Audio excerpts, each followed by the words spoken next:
दोस्तों, सीता अशोक का शाब्दिक अर्थ है किसी प्रकार का शोक ना होना।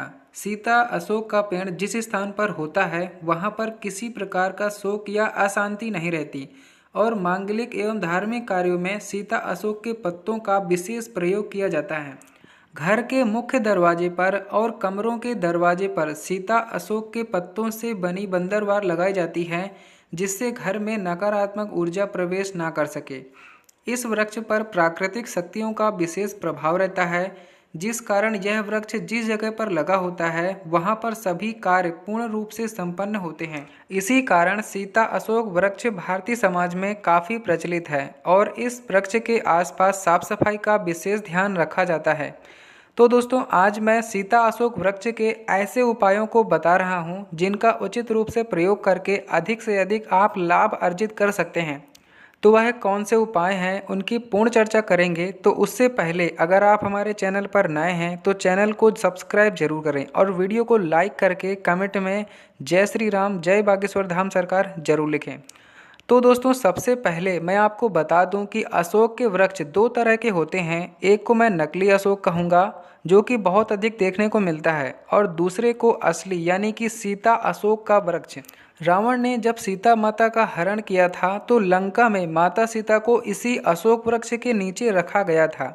इसलिए इस पेड़ को घर में लगाना अत्यंत शुभ माना जाता है। इस पेड़ के बारे में यह भी कहा जाता है कि इसको छूने मात्र से आपके दुख, दर्द, गरीबी वगैरह जितने भी नकारात्मक चीज़ें हैं आपके जीवन से दूर हो जाती हैं। और अगर हम यह पौधा अपने घर पर लगा लें तो रोज़ इस पौधे को छूने का और दर्शन करने का सौभाग्य प्राप्त होता रहेगा। आयुर्वेद में भी इसके गुणों का खूब बखान किया गया है। तो चलिए दोस्तों, अब बात कर लेते हैं सीता अशोक के चमत्कारी उपायों के बारे में। तो दोस्तों, पहला है कि यदि आपको किसी क्षेत्र में शीघ्र सफलता चाहिए, अगर आपको किसी क्षेत्र में सफलता नहीं मिल रही है, आप बहुत प्रयास कर रहे हैं, तो इसके लिए आप किसी भी शुभ मुहूर्त में सीता अशोक के जो वृक्ष है उसकी जड़ को निकाल लें और उसे गंगा जल से धो करके उसे पूजल स्थल पर रखें, यानी पूजा के मंदिर में रखें और दुर्गा मंत्र से 108 बार जाप करें। इसके बाद इस जड़ को लाल धागे में या फिर लाल कपड़े में बांध करके आप शरीर में धारण करने, इससे आपको बहुत अधिक शीघ्र सफलता मिलेगी। आप जो भी कार्य कर रहे हैं उसमें आपको जल्दी से जल्दी उन्नति प्राप्त होगी। इसके बाद दूसरा उपाय, अगर आप इस पेड़ की जड़ को शुद्ध करके यानी गंगा जल से धो करके तकिया के अंदर अगर आप रखते हैं तो वैवाहिक जीवन में परस्पर प्रेम बढ़ता है, मधुरता बढ़ती है।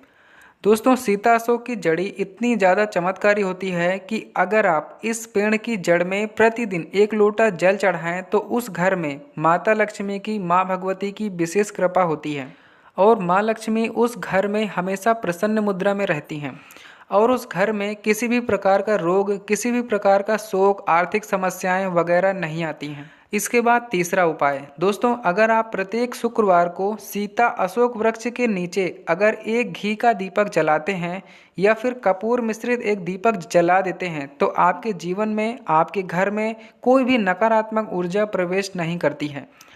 इसके बाद जो भी लोग अपने व्यापार में हानि उठा रहे हैं, उनका काम, बिजनेस, धंधा अच्छा नहीं चल रहा है और बंद होने की कगार पर है, उनके लिए एक विशेष उपाय है। उपाय यह है कि अशोक वृक्ष के बीजों को स्वच्छ करके उन्हें धूप दीप करें और आंखें बंद करके अपनी समस्याओं से मुक्ति देने की प्रार्थना करें और फिर इन बीजों में से एक बीज को किसी ताबीज में भर कर अपने गले में धारण करें।